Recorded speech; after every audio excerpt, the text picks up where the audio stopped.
Inspektorat Kabupaten Lampung Timur beberapa hari kemarin tengah melakukan pemeriksaan terhadap aparatur pemerintahan Desa Rejomulyo, Kecamatan Pasir Sakti.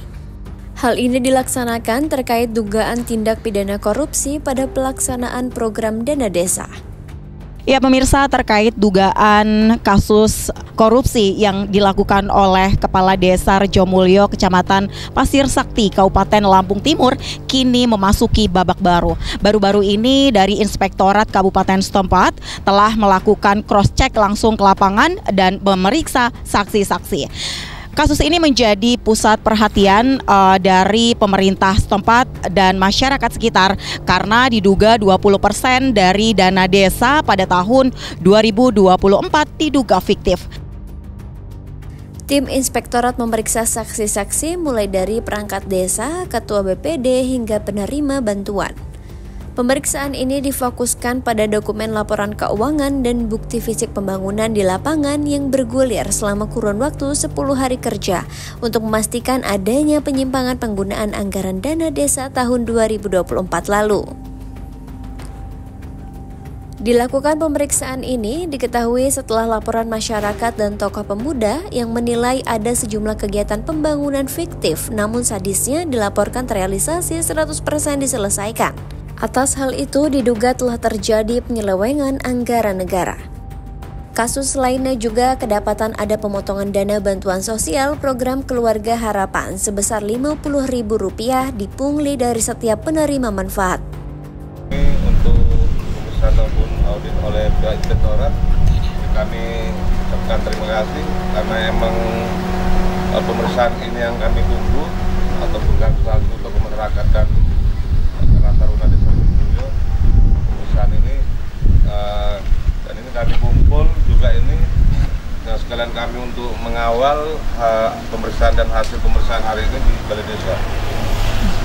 Intinya ini karena dana fiktif, kalau soal urusan mengembalikan atau tidak itu urusan pelaku oknum kepala desa itu dengan SOP Inspektorat, silakan kembalikan karena itu emang itu duit negara dan duit masyarakat dan harus dikembalikan. Tapi yang kami tuntut sekarang ini adalah terkait unsur pidananya. Kenapa? Yang jelas dana fiktif itu berarti di situ ada pemalsuan dokumen SPJ. Betul. Karena apa? Karena SPJ itu serah terima uang dan tangan itu harus ada penerimanya. Nah kalau emang itu fiktif, nah, jadi siapa yang mau menerima anggaran itu terus siapa yang mau tanda tangan? Maka dari itu saya selaku tokoh masyarakat Desa Rejomulyo saya minta kepada Kejari dan Inspektorat dan Bupati Lampung Timur untuk menghukum oknum yang sudah melakukan tindak pidana korupsi ini. Oknum Kades Rejomulyo juga diduga telah melakukan pemalsuan nota pembelian nasi kotak di rumah makan. Hal itu diketahui saat pemilik penjajah makanan dikonfirmasi, namun gilanya owner tempat saji makan mengaku tidak pernah ada pembelian dengan nota senilai tersebut. Dari hasil sementara, dugaan kerugian negara mencapai lebih dari Rp146 juta. Dan untuk nilai penyelewengan dana negara ini masih menunggu hasil pemeriksaan yang saat ini telah dilakukan tim Inspektorat. Kita ini ada regulasi yang kita pakai. Ya. Kejaksaan pakai regulasi yang dia pakai. Ya. Selaku KPH.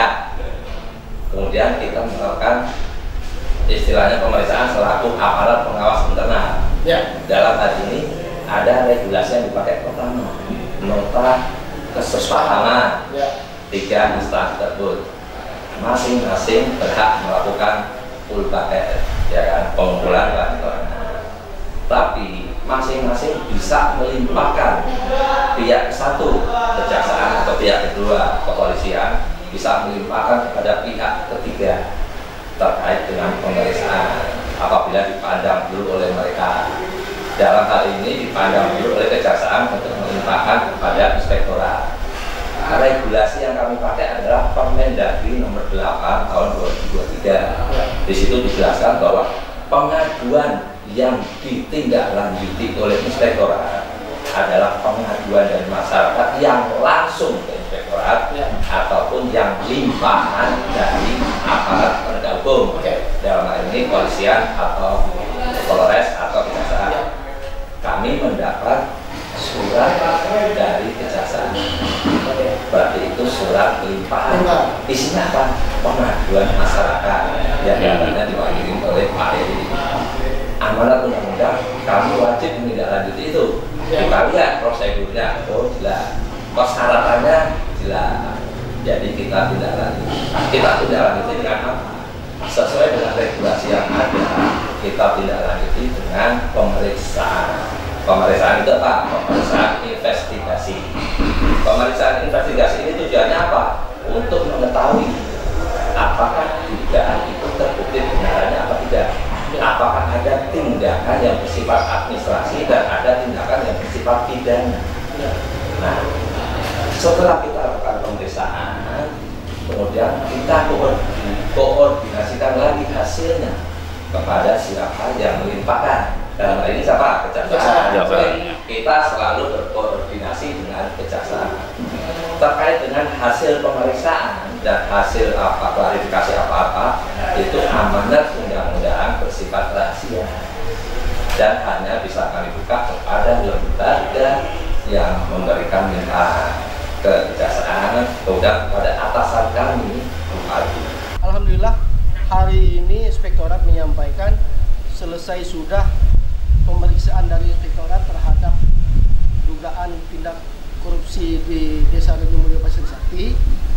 Kami hanya menekankan kepada Inspektorat bahwa apabila kepala desa mengembalikan dana desa atau kerugian negara kepada negara, itu tidak menghapus pidana. Karena dalam Undang-Undang Tipikor pasal 4 itu telah dijelaskan, pengembalian kerugian negara hanya membantu meringankan hukuman bagi pelaku. Artinya walaupun nanti setelah sudah dikembalikan oleh pihak kepala desa, proses hukum untuk tindak pidana harus terus berjalan seperti itu. Karena kami berangkat dari laporan atau pengaduan kepada kejaksaan, kejaksaan melimpahkan Inspektorat, ini termasuk rangkaian dari tindakan proses hukum dari kejaksaan.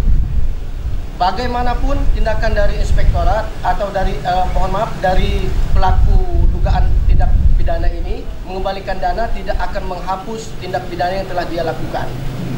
Menurut Undang-Undang Nomor 31 Tahun 1999 tentang laporan fiktif dana desa yang dilakukan oleh Kepala Desa Rejomulyo, Kecamatan Pasir Sakti, Kabupaten Lampung Timur, ini jelas pelaku tindak pidana korupsi harus ditindak dengan tegas, bukan hanya sekedar mengembalikan kerugian negara dan masalah selesai. Bukan hanya itu, karena jika hal ini terjadi, maka ini akan menjadi krisis bagi masyarakat, kepercayaan masyarakat akan terkikis. Bukan hanya itu pemirsa, tetapi ini juga menjadi celah empuk bagi para pelaku tindak korupsi untuk melakukan kejahatan. Dari Kabupaten Lampung Timur, Tim Liputan melaporkan.